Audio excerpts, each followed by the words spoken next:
마가복음 4장 1절로 9절 말씀 함께 보도록 하겠습니다.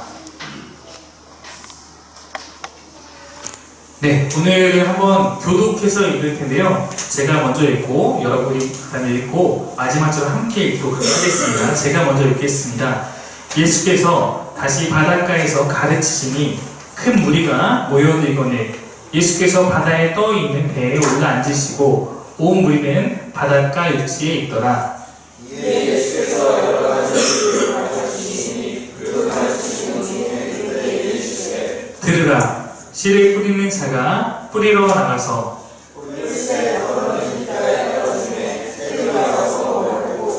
더러는 흙이 얕은 돌밭에 떨어지매 흙이 깊지 아니함으로 곧 싹이 나오나 더러는 가시떨기에 떨어지매 가시가 자라 기운을 막음으로 결실하지 못하였고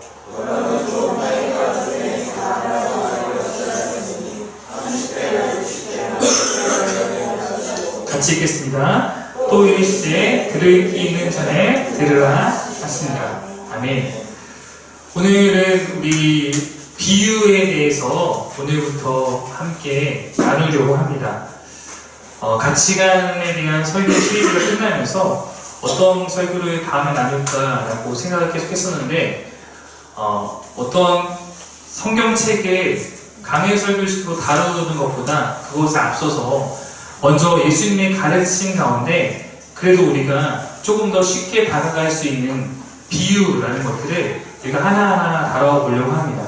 그래서 언제까지 몇 주의 시간이 될지 모르겠으나 우리가 가능한 한 예수님의 비유들을 같이 의미 있게 살펴보는 시간을 시작하려고 하고 오늘은 그 첫 번째 시간입니다. 오늘 제목은 들으라입니다.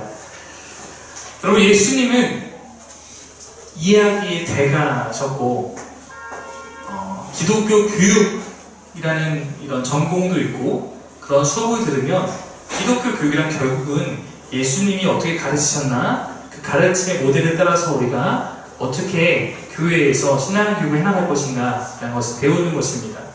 예수님은 아주 익숙하고 명백한 사실이든 혹은 매우 복잡한 교리이든 간단한 비유를 통해서 그 안에서 새로운 통찰력을 갖도록 하시는데 매우 뛰어나셨습니다. 그래서 비유라는 것은 예수님이 이 땅에 하신 사역 중에 굉장히 중요한 부분이 가르치는 사역이었는데 저는 가르침의 꽃이라고 생각합니다.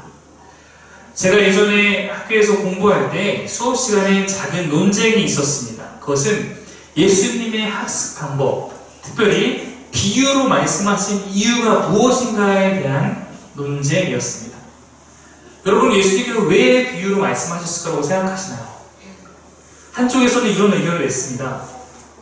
예수님은 사람들이 어떤 거 예수님의 그 하나님 나라에 대해 가르치실 때 그것을 최대한 쉽게 가르치기 위해서 우리가 잘 알 수 있을 만한 어떤 사건이나 어떤 것을 갖고 쉽게 설명하고자 비유로 말씀하신 것이다. 그래서 예수님의 가르침은 어린아이들도 알 수 있었다. 이런 의견이 하나 있었고 다른 의견도 있었습니다. 다른 의견은 아니다. 예수님께서 비유로 말씀하신 이유는 예수님을 따르지 않은 사람들이 복음의 진리를 어떻게 보면 깨닫지 못하게 하기 위해 감춰진 진리로서 가르치기 위해서 비유로서 말씀하신 것이다 라는 의견이 서로 오가고 있었습니다. 여러분은 어떤 의견이 더 타당하다고 느낄지 모르겠지만 성경을 잘 보면 그 두 가지가 함께 공존하고 있는 것 같습니다. 누가복음 8장 10절 말씀을 보면 이렇게 나와 있거든요. 한번 같이 읽겠습니다. 시작.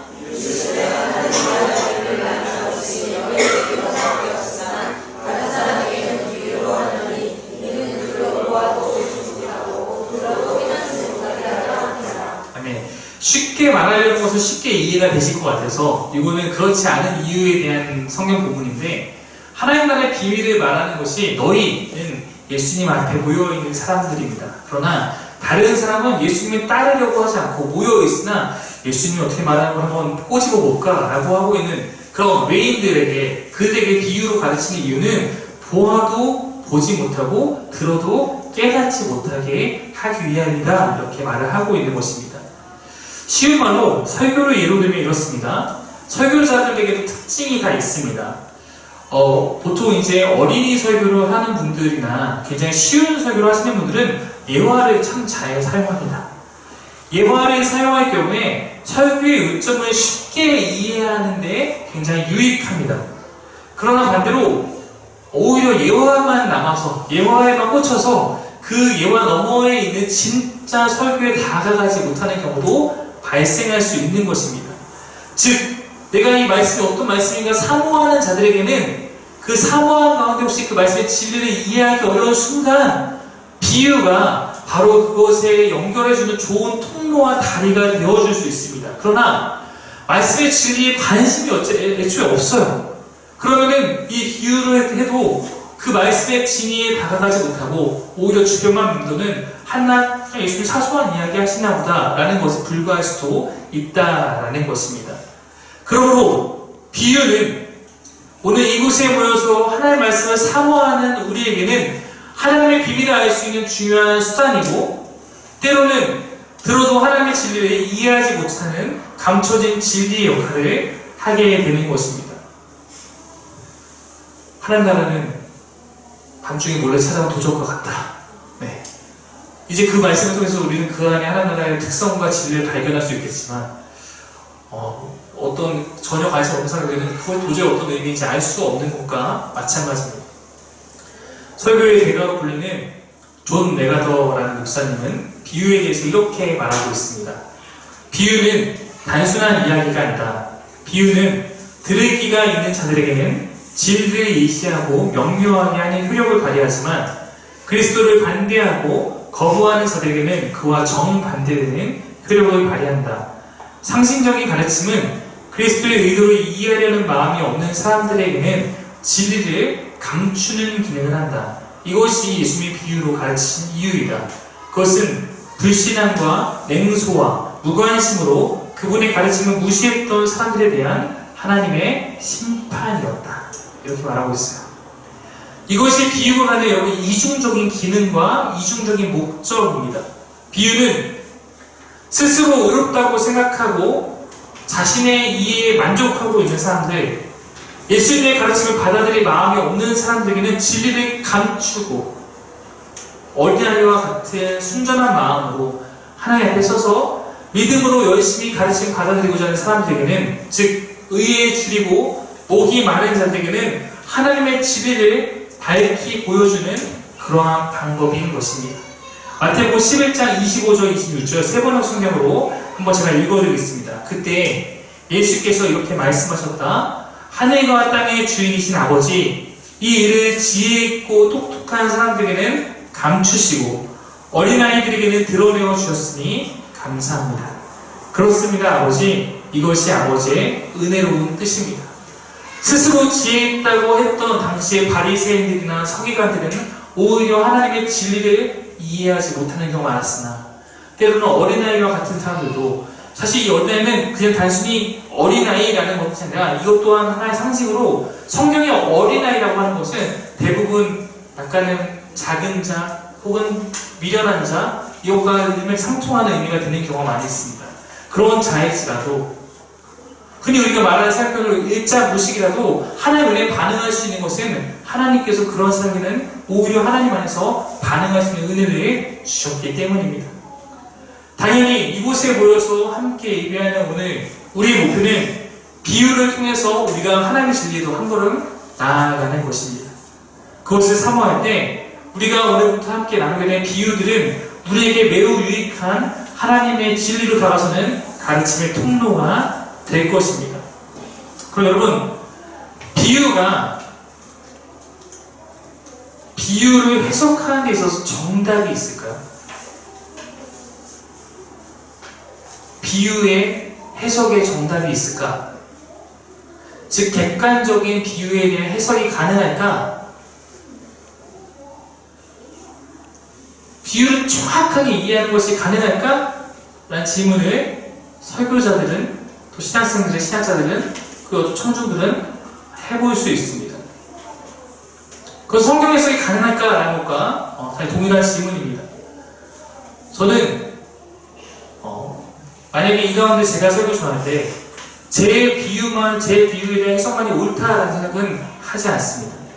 그러나 우리가 갖고 있는 하나님 주신 보편적인 은혜의 진리의 어떤 단서들과 그리고 지금까지 하나님께 우리 허락하신 연구의 결과들과 성경 해석학의 방법론을 최대한 동원해서 그래도 우리가 하나님께 주신 그 진리 안에 최대한 가까이 다가서기 위해서 노력해야 한다고 생각하고 저 또한 노력할 것입니다.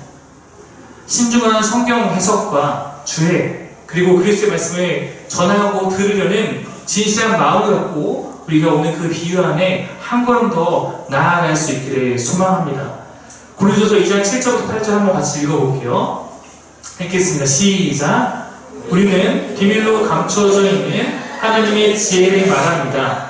그것은 하나님께서 우리를 영광스럽게 하시려고 영세전에 미리 정하신 지혜입니다. 이 세상 통치자들 가운데는 이 지혜를 아는 사람이 하나도 없습니다. 그들이 알았더라면 영광의 주님을 십자가에 못 박지 않았을 것입니다. 하나님의 지혜는 어쩌면 비밀로 감추어져 있다고 성경 말하고 있고 하나님께서 벌써 우리에게 말씀하고 있으나 오히려 이 세상의 주권자들은 그 지혜를 아는 사람이 없다. 그들이 알았다면 예수님을 못 박지 않았을 것이다. 성경 말을 하고 있습니다. 때로는 지혜 있다고 하는 사람들, 때로는 밖에서 그냥 뛰어나다고 하는 사람들이 오히려 하나님 진리에 갈 수 없지만 오늘 우리가 순전한 마음으로 나아갈 때 하나님께서 영세전에 우리에게 미리 알려주고서 정하신 이 지혜 가운데 우리가 나아갈 수 있습니다. 그래서 2장 9절부터 10절에 보면 이렇게 나와 있거든요. 그러나 성경에 기록한 바 눈으로 보지 못하고 귀로 듣지 못한 것들, 사람의 마음에 떠오르지 않은 것들을 하나님께서는 자기를 사랑하는 사람들에게 마련해 주셨다 한 것과 같습니다. 하나님께서는 성령을 통하여 이런 일을 우리에게 계시해 주셨습니다. 성령은 모든 것을 살피시니 곧 하나님의 깊은 경륜까지도 살피십니다. 성령께서 우리 가운데 깨닫게 하십니다. 그러고 오늘 말씀을 들을 때 여러분 귀로는 저의 목소리에 귀를 기울여셔야겠으나 여러분 마음은 성령님을 사모하는 마음 가운데 함께 나아갈 때 성령께서 깨닫게 하실 것입니다. 우리 안에 계신 성령님, 그 성령께서 우리에게 들려진 이 말씀을 통해서 우리가 이것을 깨닫고 소화하게 하실 것입니다. 그때 이 말씀이 내게 생명의 능력이 될 줄로 믿습니다. 사랑하는 여러분, 말씀을 사모하십시오. 사모하는 심령, 말씀의 씨앗을 간절히 기다리는 옥토가 되기를 바랍니다. 오늘 우리가 살펴볼 비유가 바로 그러한 점을 시사하는 비유입니다. 우리가 오늘 읽은 말씀은 흔히 제목을 씨 뿌리는 자의 비유 혹은 네 가지 밭의 비유라고 말합니다. 처음에 이 비유 시작하면서 주님이 이렇게 말하죠. 들으라. 이 비유를 들으라. 그리고 다시 들으라 하면서 이 비유를 마치고 있습니다. 여러분 이 시간 주님의 음성을 들으십시오. 오늘 여러분에게 주시는 말씀입니다. 비유에는 네 가지 종류의 밭이 나타납니다. 아마 여러분께서 이 비유 대부분 많은 분들은 이미 익숙하게 아실 거라고 생각합니다. 첫 번째 밭은 길가입니다. 길가. 두 번째 밭은 돌밭입니다. 세 번째 밭은 가시떨기입니다. 네 번째 밭은 좋은 땅, 우리가 옥토라고 부릅니다. 이 네 종류의 밭이 있다라고 말씀하고 있습니다. 네 종류의 밭에 씨 뿌리는 자가 와서 거기에 씨를 뿌립니다. 씨를 뿌리는 자는 여기서 하나님 혹은 하나님 말씀을 맡은 자를 의미할 것입니다. 자, 씨를 뿌리는데 여기 네 가지 밭이 있습니다. 여기는 길가니까 여기는 C급 B, C급, B급, 버릴만한 C 이렇게 각각의 땅의 상태를 보고 거기에 맞는 씨의 차별을 두고 뿌린 것이 아니라 씨는 모두 동일한 씨를 뿌립니다. 하지만 결과가 달랐다는 것입니다. 여러분 처음에 길가에 떨어진 씨는 새들이 와서 바로 길가에 있는 씨를 먹어버립니다. 채 길가에 씨가 닿지도 못했습니다. 돌밭에 떨어진 씨는 조금 그 안에 뿌리 내려서 싹이 났어요. 근데 해가 돋으니까 말라버립니다. 조금 이제 가시떨기에 있는 거는 어느 정도까지 자랍니다. 근데 가시떨기가 막고 있는 거예요. 그러니까 자라기까지 자라는데 열매 맺지 못합니다. 가시에 찔려서. 좋은 땅에 뿌린 씨는 하나의 씨가 뿌렸는데 여기서 30배, 60배, 100배의 열매가 났다. 이 내용이죠. 이것은 단순히 어떤 씨가 열매를 맺었냐, 열매를 맺지 않았냐를 말하고 있지 않습니다. 이분법적으로 말하고 있는 것이 아니라 각각의 사유마다 왜 열매를 맺지 못했는지, 어떤 과정을 겪었는지 구체적으로 설명하고 있습니다. 그럼 이 비유가 말하는 진리가 무엇일까요? 비유의 해석은 제가 매우 신중해야 한다고 말했습니다만 이 비유만큼 저는 여러분에게 정답으로 말씀드릴 수 있습니다. 해석의 정답을. 그것은 제가 잘나서가 아니라 이 비유는 예수님께서 직접 해석까지 해주신 비유이기 때문입니다. 4장 14절부터 20절이 그에 해당합니다. 이 뿌려진 씨는 말씀이다. 즉 씨는 말씀입니다. 그리고 네 가지 종류의 밭은 그 말씀을 듣는 사람의 마음이다 말하고 있습니다. 즉 이 네 가지 밭에 씨를 뿌리는 모습은 말씀이 뿌려지는 현장, 즉 교회라고 봐도 무리가 없을 것입니다. 왜냐하면 적어도 이 네 가지 밭은 모두 말씀을 듣고 있는 사람들을 전제하고 있습니다. 이곳에 비그리스도인과 그리스도인의 구분이 있는 것이나 모두 말씀을 듣고 있는 사람들을 전제하고 있다는 것이 중요합니다. 즉 말씀을 듣는 자들 가운데 나타난 차이를 말하고 있습니다. 첫 번째, 길가와 같은 곳에 말씀이 뿌려졌을 때 새가 와서 그걸 바로 먹었다고 했습니다. 성경이 이 새를 뭐라고 말하고 있습니까? 사탄이다. 새는 사탄이다. 사탄이 와서 그 말씀의 씨앗을 바로 빼앗아 간다. 즉 이것은 내 마음이 사탄이 주는 하나님을 거역하는 것들이 가득해 있어서 말씀의 씨앗 자체가 뿌리내지 못하고 튕겨나가는 거예요. 이거에서 어떤 설교합니다. 그럼 뭐해? 난 믿어. 이미 내 마음이 하나님 말씀에 반응할 마음이 없는 방어막을 치고 있고 바로 튕겨나가면 바로 싹싹 날아가는 거죠.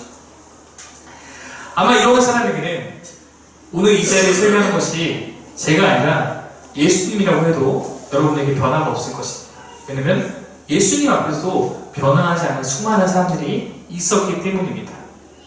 전하는 자가 누구냐? 이것보다 어쩌면 더 중요한 것은 듣는 자의 마음입니다.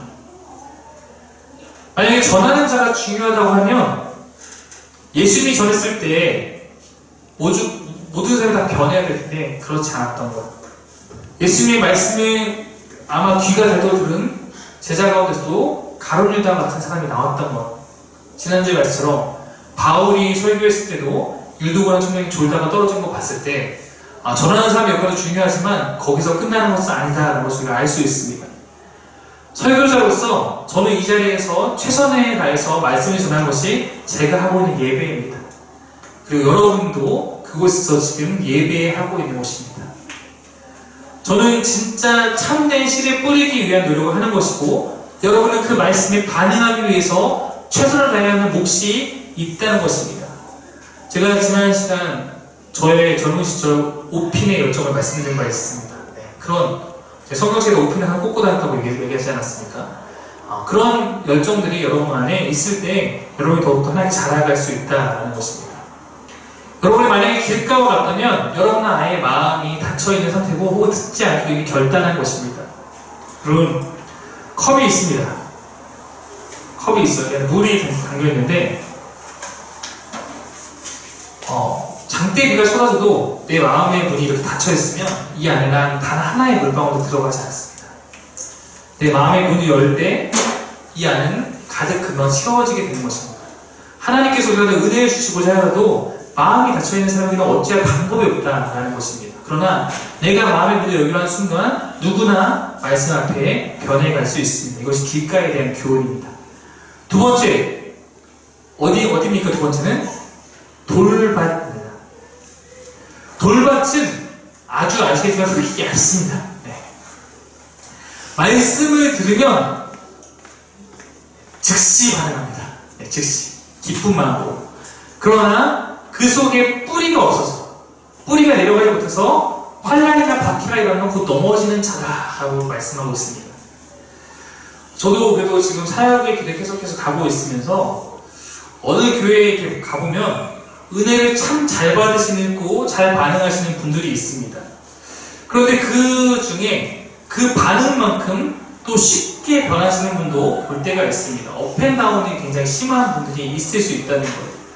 좋을 때는 한없이 좋다가 조금만 마음이 상하거나 조금만 내 삶에 어떤 어려움이 생기면 바로 안 좋은 반응으로 돌아서는 사람들이 있습니다. 그런 마음이 어쩌면 돌박과 같은 마음이라고 할 수 있습니다.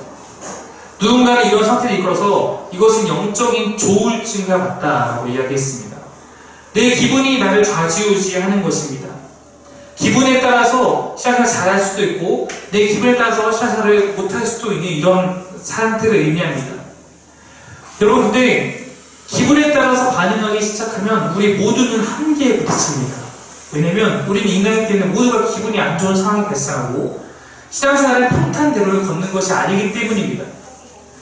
내가 잘 되면 하나님 사랑해요 할렐루야 하고 카톡 후사 막 바뀌고 배경화면 다 바뀌어서 할렐루야 하다가 어려움이 좀 찾아오면은 카톡도 많아요 막 이렇게 하고 이런 반응하는 것은 아직 굉장히 신앙이 옅은 상태일 수 있습니다. 진정한 신앙은 나의 감정과 나의 기분을 내 신앙이 이겨낼 때 힘을 발휘하는 것입니다. 하나님을 진정으로 섬기는 사람은 환경의 지배를 받지 않는 사람입니다. 그 환경이라는 것은 나를 기분 좋게 하고 기분 안 좋게 하는 그런 모든 것들, 내 감정도 포함됩니다. 여러분, 우리가 성경을 보면서 이 사람의 믿음이 정말 대가다라고 하는 여러 가지 장면들이 있는데 믿음의 대가들의 특징은 그리하든 그리 아니하든 하나님을 향한 마음이 변함이 없는 것입니다. 뿌리를 내리지 못한 오늘 이 말씀의 비유는 제가 여러분 가운데 가끔 쓰는 표현들을 말하면 영적인 근육이 없는 거예요. 영적 근육이 있는 사람은 훈련의 영적 근육이 있는 사람은 한 대 떡 맞아도 딱 버텨낼 수 있는데 영적 근육이 없으면 맞으면 바로 쓰러지죠. 그래서 우리는 신앙의 영적 근육, 신앙의 오늘 말씀 땅으로하면 깊이를 키워야 합니다. 깊이가 있어야지 그 안에 뿌리를 내릴 수 있기 때문이에요. 어떤 사람은 신앙의 깊이와 신앙의 시간들을 어떻게 보면 가볍게 여기는 경우가 있습니다. 저는 그러나 그렇지 않다고 생각합니다. 우리가 한 주 한 주 예배하고 내가 하나님께 예배하고 기도하고 찬양하는 시간이 늘어갈 때마다 나는 알지 못하지만 내 안에 영적인 근육이 자라나는 것이고 내 안에 깊이가 생기는 것입니다. 그 깊이에는 훈련이 필요하고 내 안에 시간이 필요할 수 있습니다. 히브리서 말씀은 그것을 젖 먹는 자와 고기 먹는 자를 표현하지 않습니까? 너희가 아직도 젖 먹고 우유 먹는 자에 불과하다. 너희에게 시간이 이만하지 않으면 마땅히 고기를 먹을 수 있는 믿음이 되어야 하는데 라고 말을 하고 있습니다. 여러분, 훈련하는 법 알려져 있습니다. 훈련하는 법. 속상해도 예배해야 합니다. 슬퍼도 예배해야 합니다. 내가 지쳐있다면 더더욱 그 연약함을 갖고 하나님을 찾아야 합니다. 때로는 내 의지를 들여서 오늘 내가 진짜 예배하기 싫은데 결단하면서 예배하는 될 수도 있습니다. 근데 그것이 훈련입니다. 내 감정에 지지 않는 훈련. 저는 여러분이 이곳에 모인 여러분이 신앙으로 내 감정과 나의 상황을 억누르고 예배에 최선을 다할 수 있는 여러분이 되기를 간절히 바랍니다. 세 번째, 가시떨기입니다. 이 사람은 말씀을 잘 듣습니다. 깊이 반응합니다. 뿌리도 내렸어요. 싹도 나서 자랐어요. 근데 가시떨기는 뭘 말하냐면 성경에 보면 세상의 영역, 재물의 유혹, 기타 욕심. 세상의 영역, 재물의 유혹, 기타 욕심. 저도 이 셋 중에 저에게 전혀 걸림돌이 없는 것도 있지만 어떤 부분은 저 또한 굉장히 걸려있는 부분이 있다고 느낄 때가 있습니다. 아마 여러분들도 이 세 가지 안에 하나가 내 신앙을 방해할 때가 있음을 느낄 수 있을 것입니다. 어떤 사람은 염려가 많아요. 염려가 하나님께 나아가지 못하게 합니다. 어떤 사람은 재물의 유혹이 많아요. 그래서 예를 들어 주일날 내가 오늘 가서 열심히 일하면 훨씬 더 많은 돈을 벌 수 있으면 가게 될 유혹이 생길 때도 있습니다. 또 그 외에 기타 욕심들이 내가 좋아하는 오늘 콘서트가 있어. 오늘 예배는 잠깐 빠이빠이 하고 갈 수도 있는 거고 다른 곳에 갈 수 있고 머리에 뇌에서는 주님을 잘 믿겠습니다 라고 하고 있지만 삶으로서 내 신앙이 연결되지 않는 상태가 바로 가시떨기입니다. 이 사람은 예배 시간만큼은 멋진 예배자입니다. 눈물을 흘리며 기도하고 예배도 잘 드리고 잘 반응합니다. 난 그리스도처럼 살 거야 결단하고 나아갑니다. 그런데 이 문 밖을 나서자마자 세상을 만나면 그 안에 있는 염려, 욕심, 친구 여러 가지 앞에서 내 신앙이 이 안에 결단을 이어가지 못하는 상황입니다. 믿음을 갖고 으쌰으쌰 하다가도 여러 가지로 인해서 믿음 없는 자와 같이 행동해 버리는 것, 이것이 가시떨기의 마음입니다. 마지막으로 옥토, 좋은 땅이 있습니다. 좋은 땅은 말씀 안에서 잘 자라가는 사람을 말합니다. 말씀이 그를 통해 30배, 60배, 100배의 결실로 나타납니다. 말씀이 온전한 영향을 발휘하는 사람입니다. 해석의 차이는 있겠지만 저는 이것을 말씀이라는 측면에 봤을 때 말씀이 어떻게 30배, 60배, 100배의 결실을 맺을까? 저 개인적으로는 이렇게 생각합니다. 여러분, 김세연이라는 자매가 이 안에 말씀을 듣습니다. 그리고 그 말씀에 충실하게 살아갑니다. 그로 말미암아 김세원의 삶 자체가 30명, 20명, 100명 이상의 사람들에게 영향력을 줍니다. 그때 저는 그것이 열매가 증폭된 사건이라고 생각합니다. 말씀이 온전하게 영향을 발휘하는 사람입니다. 복음 안에 그 온전한 삶의 변화가 있고 그것이 목격되는 사람입니다. 그로 인해서 아름다운 열매가 나타납니다. 말씀을 듣는 본인도 하나님의 경험을 자라가고 더 나아가 열매 맺음을 그 주변도 보게 됩니다. 삶으로 하나님을 증거하는 자의 모습입니다. 옥토, 좋은 땅이 그러하다 성경은 말을 하고 있습니다. 여러분, 좋은 땅에 말씀이 뿌려졌는데 열매를 맺는 것이 안 나타난다, 이런 것은 성경 없습니다. 좋은 땅에 말씀이 뿌려지면 반드시 그곳은 열매가 난다는 것은 성경이 보증하는 약속입니다. 이 비유의 말씀을 정말 냉철하게 보자면 4가지 밭 중에 하나님이 원하시는 온전한 뜻대로 나아간 밭은 한 가지였습니다. 즉 3개의 밭은 아쉽지만 하나님의 심판의 대상이 될 수도 있는 그런 밭입니다. 여러분, 교회의 교인은 많습니다. 여전히 한국 교회에 교인이 줄었다고 하지만 여전히 많아요. 종교생활을 하는 종교인이 많고 그러나 참된 믿음을 가진 신앙인이 적습니다. 안타깝지만 사실입니다. 세상에 기독교인이 많습니다. 그런데 세상은 더 악해져가고 그 안에서 우리는 힘을 잃습니다. 왜 그렇습니까? 우리가 30배, 60배, 100배의 영향력을 발휘하지 못하기 때문이죠. 믿는 자들이 모여있다고 하는 곳에 더욱 추한 모습들이 나타날 때가 있습니다. 왜 그렇습니까? 밭은 밭인데 온전한 밭이 아니기 때문입니다. 기독교가 위기라고 하는 이 순간에도 교회에는 아직도 사람들이 많습니다. 그런데 교회에 있을 때만 교인인 경우가 있습니다. 밖에 나가면 똑같은 경우가 있습니다. 아니, 어쩌면 더한 사람도 있습니다. 여러분, 옥토는 하나님께서 누군가를 옥토로, 누군가를 가시덤불로 만들어 놓은 게 아닙니다. 우리는 이 가운데 누구나 길가도 될 수 있고 돌발 같은 시간을 보낼 수도 있고 가시떨기 같은 상황을 겪을 수도 있습니다. 그러나 우리가 모두 옥토가 되기 위해서 힘써야 합니다. 누군가는 나도 밭이니까, 나도 말씀을 받고 있는 밭이니까 라고 그것에 주목하고 안정감을 누리고 안주할 수 있겠지만 오늘 말씀 주는 메시지 밭이라고 다 같은 밭이 아니다. 이것이 오늘 비유가 우리에게 주는 메시지라는 겁니다. 여러분의 밭을 체크하십시오. 내 밭 상태를 살펴보셔야 합니다. 내 밭에 개경이 필요하면 그 모습을 보면서 그냥 나는 밭이니까 됐어라고 인정하지 말라는 것입니다. 내 밭에 가시덤불 때문에 가시덤불을 잘라내고 내 밭에 있는 돌들을 걷어내고 내 밭이 온전한 옥토가 될 수 있도록 믿음의 결단으로 내가 혹시 필요하다면 삽을 퍼야 한다는 거예요. 그런 결단이 있을 때 나는 작은 삽 하나를 푸고 잡고 풀 뿐이지만 그런 결단이 있을 때 주님이 아마 포크레인을 들고 와서 여러 밭을 새롭게 하실 거예요. 말씀을 정리하겠습니다. 첫 번째, 우리는 오늘 비유가 갖고 있는 이중적인 목적을 함께 배웠습니다. 누군가는 감춰져 있는 비밀이요, 누구의 진리의 통로가 될 수 있습니다. 이것은 여러분이 얼마나 하나님을 사모하는가에 따라 달려있다는 것입니다. 두 번째, 네 가지 밭이 주는 비유의 메시지입니다. 하나님은 모든 사람을 향해 씨를 뿌립니다. 이 씨는 차별이 없어요. 이 밭에 씨니까 여기는 안 뿌려, 이것이 아니라 모두에게 뿌립니다. 구원이 모두에게 열려있는 것과 같은 이치입니다. 그러나 모두가 구원받지 않는 것처럼 그 복음에 반응하는 사람들이 하나님께 나올 수 있다는 것입니다. 마음의 밭이 온전하다면 그 밭은 반드시 열매를 맺습니다. 밭이 옥토라면 당연한 결과입니다. 그것이 하나님의 섭리이기 때문입니다.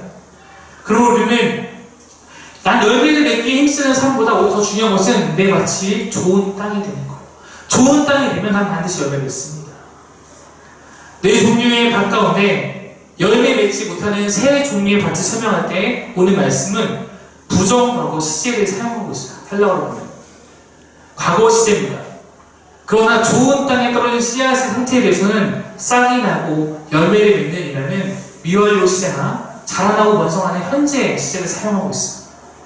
이로써 싹이 나고 자라나고 결실하고 있는 활동들이 지금도 계속 진행되고 있다는 것을 예수님이 말씀하고 있는 것입니다. 어쩌면 지금 우리에게 미완료 시제로서 그것을 여전히 기대하고 계시는 하나님의 기대가 담겨있는 말씀이라는 것입니다. 9절에 들을 귀 있는 자는 들으라. 우리 같이 한번 귀를 한번 맞아봅시다. 여러분, 귀 있습니다. 우리 귀 있죠? 네. 내 귀가 들을 귀인가 안 들을 귀인가, 네. 여러분이 결정하셔야 돼요.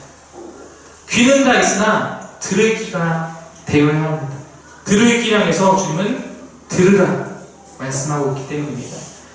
이 비유를 듣고 어떤 밭이 될 것인가, 이제 듣는 자의 몫입니다. 들으라. 적어도 주님의 이 외침이 이곳에 있는 여러분들을 향한 목소리이기를 바랍니다. 사랑하는 상임가족 여러분들의 귀가 들을 수 있는 귀, 우리 마음이 좋은 땅, 옥토가 되어 하나님의 말씀의 비유 안에서 더욱 주의 사랑을 풍성히 알아가고 삶 가운데 경험하는 하나님의 자녀들로 나아가시길 간절히 바랍니다. 기도하겠습니다. 우리 함께 찬양하면서 같이 기도하면 좋을 것 같은데요. 우리 아까 마지막 찬양을 함께 앞부분만 좀 나누도록 하겠습니다. 가사가 이랬습니다. 보소서 주님, 나의 마음에 선한 것 하나 없습니다. 그러나 내 모든 것 주께 드립니다. 사랑으로 안으시고 나를 새롭게 하소서. 우리 찬양할 때 하나님께서 내가 내 마음 바꿔오기 원합니다. 주님, 내 마음은 여전히 썩어질 것들로 가득하지만 이 시간 주님, 내가 먼저 내 마음의 개혁에 위한 삽을 줄 테니 주님 내 마음 바꿔주세요. 우리 그런 마음을 함께 찬양하며 기도했으면 좋겠습니다.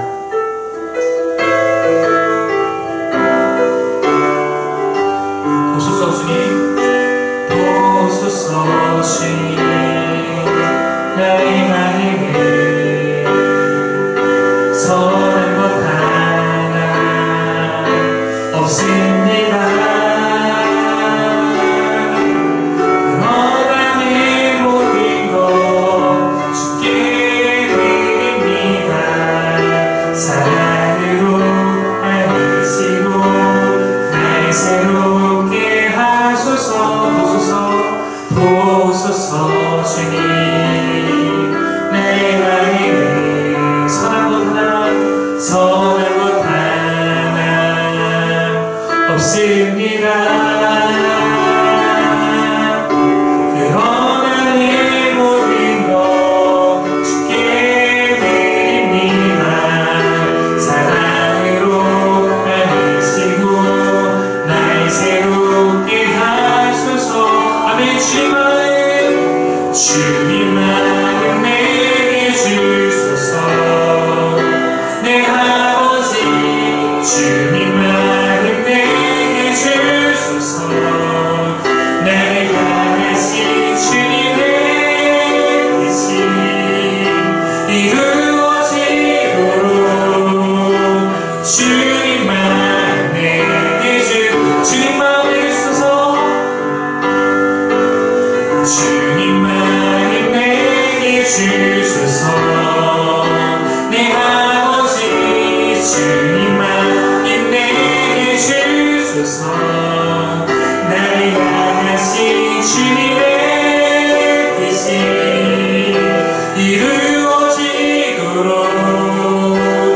주님만 우리 같이 눈 감고 찬양하겠습니다. 자, 가사 불러볼게요. 주님만 내게 주소. 주님만 내 아버지 내 주님만 주님만 내 나를 향하신 나를 주님의 뜻이 주님의 이루어지도록